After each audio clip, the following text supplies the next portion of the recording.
На сега, почитувани колеги, ќе одиме за имиджинг техниките за пациентите кои што се со имплантирана механичка циркулаторна подпора.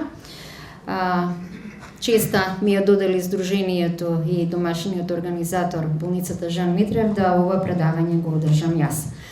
Треба да знаеме дека кардиак имиджинг техниките се основа во третманот на пациентите со напредната срцева слабост и точно е дефинирано дека постојат неколку преимплантабилни имиджинг моменти на кои што треба да се мисли при детерминирањето кои пациенти треба да добијат механичка циркулаторна подпора, кога, кој тип на механичка циркулаторна подпора. Основна точка е да се направи правилна евалуација на левата комора, потоа на десната комора, валвуларна процена, дали постои форамен овале апертум, дали постојат тромби во лева аурикула, дали постои дисекција на асцендентната аорта или пак некој тип на конгенитална мана, каде што имаме шантирање кое што би ја провоцирало и предлабочило хипоксијата во послеоперативниот тек. Главни имиджинг техники се ехокардиографијата, како што слушнавте како златен стандард. Второ би рекла кардиопулмоналниот екзерсайз тест, кој што е во суштина реална објективна метода преку процена на ВО2 макс и метаболните резерви, магнетната резонанца која ни дава можност за структурните промени и компјутерската томографија. Но да не заборавиме, основната рентген снимка ни дава многу податоци кои што ние ја заборавивме. Основната рентген снимка ни ја дава онаа кардиопулмонална оска која ни покажува дали е дилатирана и соодносот белодробие срцева силуета, ни покажува дали станува збор за дилатативна кардиомиопатија. Кога зборуваме за евалуација на лева комора, треба да дефинираме има тромби, нема тромби. Која е формата, каде се формирани тромбите, за да го предочиме тоа на хирургот, да се направи прав оперативен план. Потоа треба да знаеме дали е истенчен цидот, посебно во аневризматскиот дел, да нема секундарни последици од дизрупција на аутфлоу валвулата. Нормално тука ни е магнетната резонанца, која што ќе ни го покаже процентот на присутната фиброза во овој дел, и компјутерската томографија, која што има помал сензитивност во процената на овие пациенти. Одиме на втората ред флег, како што е модерно сега да се кажува. Вториот ред флег е во суштина евалуација на десната комора.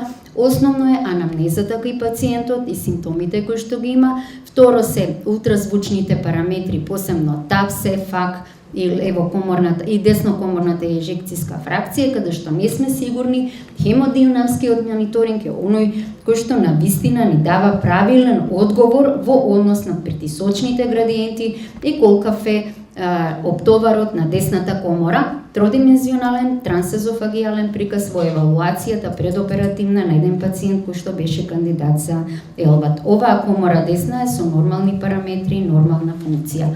Одиме до процена на анатомските структури пред ЕЛВАТ имплантацијата. Одиме на четврта и петиот ред флег, процена на посебно лева аурикула и дали постојат тромби. Обично не можат да се видат тромбите на трансторакално, затоа се прави трансезофагијално ехо. Последниот наш пациент кој што беше 42 годишен, имаше голем тромб во лева аурикула, направено исклучување на истата и потоа пристапено кон имплантација. Патент форамен овале е прави голема компликација во послеоперативниот период, затоа што ја продлабочува хипоксемијата и колегите кои што, односно ние што ги работиме пациентите во послеоперативното водење, имаме големи проблеми. Многу битно е дали пациентот има митрална стеноза, која што е контраиндикација и доколку се, но не е апсолутна, доколку се детектира, се имплантира ЕЛВАТ со претходно разрешување, односно имплантација на валвула. И второ, ако постои средна или тешко изразена аортна инсуфициенција, задолжително се менува аортната валвула со протеза, биолошка протеза вообичаено, и доколку постои средно до тешко изразена трикуспидна инсуфициенција, по најновите гајдлайнси на Америчкото здружение за ехоследење на пациенти со механичка циркулаторна подпора, мора да се разреши истата. Одиме на втората фаза на интраоперативниот имиджинг кај овие пациенти. Што е основно? Да се одреди правото место каде хирургот треба да ја постави валвулата. Секогаш треба да е наспротив митралната валвула, како се одредува на актуелно real-time трансесофалнијален имиджинг, додека хирургот притиска на врвот од левата комора, се води десно-лево каде треба да биде поставување на самата outflow валвула. Потоа се гледа кога ќе се позиционира аортната валвула, дали аголот помеѓу телото на outflow валвулата и септумот е под аголот 60 степени, дали удира во септумот, значи сето тоа целокупната таа навигација се прави под трансезофагиален ехо преглед. Еве како изгледа правилно поставена outflow валвула. Тоа е валвулата преку која што се врши смукување на крвта и преку графтот се враќа назад во левата предкомора. Второ, на 3D приказ, уште подобро можете да видите дека на анатомски, на вистина, outflow валвулата е поставена наспротив митралната валвула. Но што се случува после имплантација на елвадот и кога ќе се постават и позиционира пумпата и ќе се постигне адекватен проток? Треба да знаете дека можат да настанат некои анатомски модификации. Може да настане појава и настанување на дилатација на десната комора ако брзините на пумпата се наместат многу брзо. Во тој случај голем прилив на крв доаѓа во десна предкомора, како резултат на што таа се дилатира, се појавува нова трикуспидна инсуфициенција или пак може да ни се појави нова аортна инсуфициенција. Во сите тие моменти треба да се вратиме неколку чекори наназад, да се намали брзината на работната пумпа за 200, 100, 200 во минути, обрти во минута и потоа да направиме повторно трансезофагиална евалуација. Повторно многу е битно кога ќе се заврши имплантацијата, кога ќе се фиксираат брзините на работа на пумпа. Само да ви кажам дека брзини на работа на пумпа не се 100-200, него се станува збор за 5000 до 5500, 600 и 6000 обрти на самата пумпа во минута. Гледаме дали имаме правилна позиционираност на валвулата, гледаме дали адекватен е протокот и не наспротив митралната валвула, ја следиме outflow валвулата, каде што е присутен и прикачен аортниот графт и протокот и брзините низ таа валвула, односно нешто тоа би изгледало вака на правилен приказ и правилно поставена inflow валвула. Ова е inflow валвула која влегува во левата комора, а outflow е онаа која што излегува од аорта асценденс. Многу е битно што ние малку ги забораваме мерењата на брзините и доплер протоците низ аортната, низ outflow и inflow валвулата. Нормалната брзина на доплер проток низ inflow валвула изнесува максимум до 2,2,2, додека низ outflow валвулата треба да не е поголема од 2,5. Ке видиме зошто. Хемодинамски треба да знаеме дека ние како лекари можеме да предвидиме колкав е флоуто, протокот што треба таа пумпа да го даде, знаејќи ја го диаметерот на графтот со мерењето на брзината на протоците низ самиот графт, користејќи ја оваа формула, и треба да видиме дали она што го репрезентира мониторот од пациентот и она што ние сме го добиле математички се барем приближни. Во третата фаза многу битна е постоперативниот имиджинг, раниот на интензивна нега и касниот како клиничари. Нормално, прво што посматраме е што евалуираме форма и поставеност на inflow валвула од лева комора, потоа одиме дали е настаната дилатација на десна комора, гледаме дали постои аортна валвуларна, дали аортната валвула добро се визуализира и секогаш треба да се евалуира аортната валвула во ММОД. Еве еден пример на еден наш пациент кој што кога се мониторирал моделот за интензивно лекување, значи се мониторираат сите овие параметри истовремено. Правилна поставеност на пумпа, комбинирано рентген снимка и ехо снимка, потоа следење на проток, ова ви е протокот низ пациент мониторингот, ова е брзината со која работи пумпата и адекватно следење на параметрите од инвазивниот хемодинамски мониторинг. Да напоменам, кога станува збор за пиват пациент, тоа ви е пациент кој што има девајс во лева комора поставен inflow валвула и inflow валвулата на десната комора е поставена во десната предкомора. А додека десната предкомора преку еден графт се поврзува со пулмоналната артерија на заедничкото стебло, а додека inflow валвулата од левата комора се поврзува со графт до аортата. Се користи кај пациенти со бивентрикуларна слабост. Многу битно е после оперативно, откако сме ја евалуирале поставеноста на инфлоу валвулата на ервадот, да видиме дали е добро поставена на ервадот во десната предкомора и дали има момент на сакинг, односно всмукување на десната предкомора со мерење на димензиите на истата и дали се исти пред оперативно и после оперативно. Кои се основни правила на постоперативното, дали е трансезофагиално или трансторакално, основата е иста. Дали има перикардна ефузија, димензиите на ЛВ-ЕДД и ЛВ сукција, односно смукување на лева комора, дали има позицијата на интравентрикуларниот септум, димензиите и движењата на слободниот цит на десната комора, дали има отварање на аортната валвула, на колку удари истата се отвара, по правило не би требало на секој циклус, него се отвара на секој трети циклус или можда четврти, и дали се јавила аортна инсуфициенција, која што е нова или пак е влошувачка постојана. На таков начин всушност и се одговара на алармите за low flow, нисок проток, кои што се јавуваат од пациент контролерот.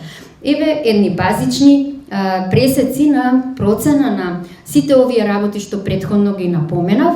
Значи, ова е базичен пресек во кој што се врши евалуација на инфлоу валвулата. Интересно е дека полесно се мерат димензиите и процена на ејекцијска фракција преку емот, него отколку преку синсос, затоа што самата инфлоу валвула во суштина врши дефект во мерењата на димензиите. Се разбира, тридимензионалната ехокардиографија е предност тука.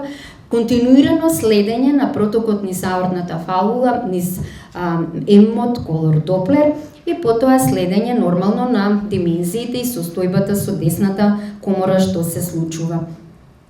Потоа процена, рековме, на аутфлоу валвулата и протокот низ аутфлоу валвулата.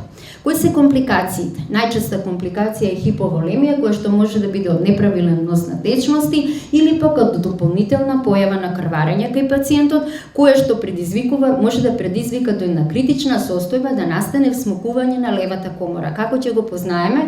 Предниот митрален залисток на ехо ни останува заглавен према септумот, значи не се движи воопшто. Второ, ќе видиме дека димензијата на ЛВ-ЕДД се намалува постепено и ќе приметиме дека постепено инфлоу валвулата го намалува аголот од 60 степен, кон септумот станува помал. И наеднаш ќе ни ја снема левата комора, а десната комора ќе ни се надуи. Тоа е знак дека настанало сакинг момент на левата комора. И тогаш треба да се намали брзината на пумпата, да се даде волумен и да се види што е причината. Други компликации се деснокоморна слабост, која што се манифестира со нагла дилатација на десната комора и појава на трикуспидна инсуфициенција, која што е последица, кажав, од преголема одредена превисока брзина на пумпата, која што прави оптовар на десната комора, која што претходно била некоја си гранична вредност и недобро припремен пациент во однос на волумен во предоперативниот период. Втора причина, која што исто така е ризична, критична и смртоносна, може да биде тампонада, како резултат на излив на крв во перикардната кеса, каде што доаѓа до компресивен ефект на десната комора и на десната предкомора. И последната, која што е така многу впечатлива, е настанување на аортна инсуфициенција, која што во суштина ја компромитира работата на пумпата и не дозволува да се обезбеди правилен проток. Деснокоморната слабост во послеоперативниот период не е така ретка, честа е од 15 до 25%, се третира адекватно со инотропи и со намалување на брзина на работа на пумпа. Што ако се сомневаме дека имаме тромбоза на пумпа, а немаме промена на притицости? Се прави така наречена рамп трајал, тоа е се следи компарабилно ехо на пациентот и се приклучува на апаратурата каде што може да се контролира и се зголемува брзината на работа на девајсот. Ако при зголемување на работа на девајсот, кој што оди за 300, 400 и 500 обрти во минута, немаме промена на ЛВ-ЕДД, значи дека треба скоро да сме сигурни дека се работи за тромбоза на инфлоу валвулата. Значи, ќе забележите, ова е шема која што е дадена за третман на пациенти со МЦС, како оди менаџирањето и што понатаму, зависно од ехопромените. Покрај хемодинамиката, ехопромените се клучни во понатамошниот одлука, дали ќе се оди со катехоламини, дали ќе се оди со намалување на брзина на пумпа или со диуретици. Исто така, при тромбоза и при појава на строк. Многу битно е да се направи правилно мерење на тензијата. Хипертензивниот момент е многу чест кај овие пациенти како причина за строкот. И втора причина е дали постои тромбоза на самата валвула. Сега стигнавме до доплерите на инфлоу валвулата. Нормален изглед на доплерот е овој из нормалната брзина вредност изнесува од 1 до 2 метри во секунда.